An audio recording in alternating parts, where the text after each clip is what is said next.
I found room 307 on a random rental website. The price was unbelievably low, almost suspicious. Fully furnished, no deposit, immediate move-in. Honestly, it felt like I had just gotten lucky. But sometimes, cheap things come with a price you don't see at first. The building itself was old. Not just old, abandoned looking. The paint was peeling, the lights flickered, and the hallway smelled like something had been rotting there for years. When I met the landlord, something felt off. He barely made eye contact. His hands were shaking slightly as he handed me the keys. I asked him, "Why is the rent so low?" He paused for a moment, then said, "People don't stay here long." I laughed it off, thought maybe it was just an old building problem. Then he added something that I didn't take seriously at the time. He said, "Whatever you do, don't open the door after 3 a.m. I thought it was some kind of weird joke. I wish it was. The room itself looked normal, at least at first glance. A bed, a table, an old clock on the wall, and a large mirror. That mirror felt strange. I don't know how to explain it, but it felt like it was watching me. The first night went by quietly. I ate, scrolled through my phone, and eventually fell asleep. But then, I woke up. I don't know why. The room was completely silent, except for the ticking of the clock. I looked at the time. 3:07 a.m. And that's when I heard it. Footsteps. Slow, heavy footsteps right outside my door. I froze. The footsteps stopped right in front of my room.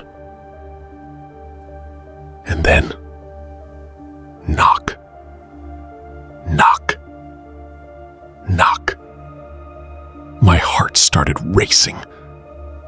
I whispered, "Who's there?" And then a voice answered, "Open the door." The voice sounded wrong, not human, not normal. I asked again, "Who are you?" And it replied, "The last tenant." I didn't open the door. I just sat there, staring at it, waiting for the sound to stop. Eventually, the footsteps faded away. The next morning, I convinced myself it was nothing. Maybe someone drunk, maybe my imagination. But something still didn't feel right. I went downstairs and asked the landlord, "Did someone knock on my door last night?" He didn't answer immediately. He just looked at me with this expression, like he already knew. Then he asked, "What time?" I said, "Around 3:07. And his face changed. He looked scared. He leaned closer and whispered, "You should leave." I should have listened, but I didn't. That night, I decided to record everything. I placed my phone facing the door and waited. I told myself, if something happens again, at least I'll have proof. The clock ticked, slowly, painfully.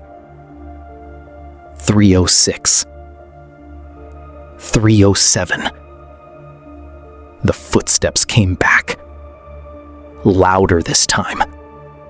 More aggressive. Knock. Knock. Knock. And then the voice. "Ethan." My blood ran cold. I never told anyone my name. I whispered, "How do you know my name?" The voice replied. Because I was you. I felt something inside me break at that moment. I asked, "What do you want?" And it said, "To warn you." I said, "Warn me about what?" And then it whispered, "Don't look in the mirror." I tried not to. I really tried. But slowly, my eyes turned toward it. And what I saw wasn't me. The reflection was smiling. I wasn't. My breathing stopped. And then the reflection spoke. "You opened the door," I whispered. "No, I didn't." And it replied, "You will." I ran to the mirror and pulled it down. Behind it, there was something hidden. A diary. I opened it with shaking hands. The pages were filled with entries. Day 1, footsteps at 3:07. Day 2, voice outside the door. Day 3, mirror changes. Day 4, it knows your name. My hands started trembling. I flipped to the last page. Day 7, I opened the door. And then, something impossible happened. New words started appearing on the page by themselves.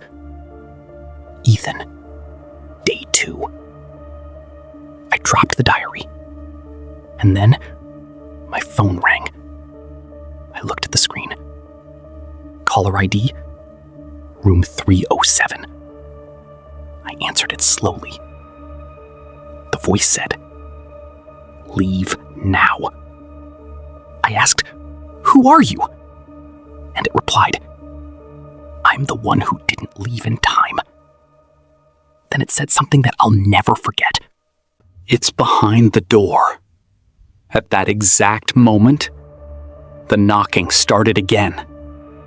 But this time, it was louder, more violent. The door handle began to move on its own. I stepped back slowly, unable to breathe.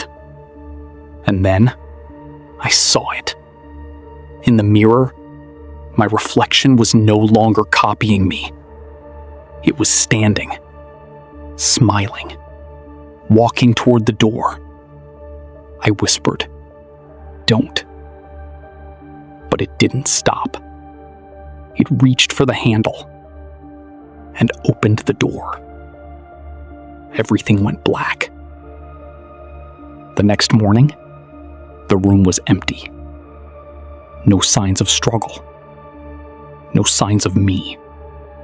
Just the diary lying on the floor. And on the last page, new words had appeared. Ethan. Day 7. Completed. A few hours later, someone new walked into room 307. He looked around and smiled. "Wow, this place is cheap." The door slowly closed behind him. And at exactly 3:07 a.m., the footsteps began again. So if you ever find a room that seems too good to be true, just remember one thing. If someone knocks on your door at 3:07 a.m., don't open it. Because the next tenant might be you.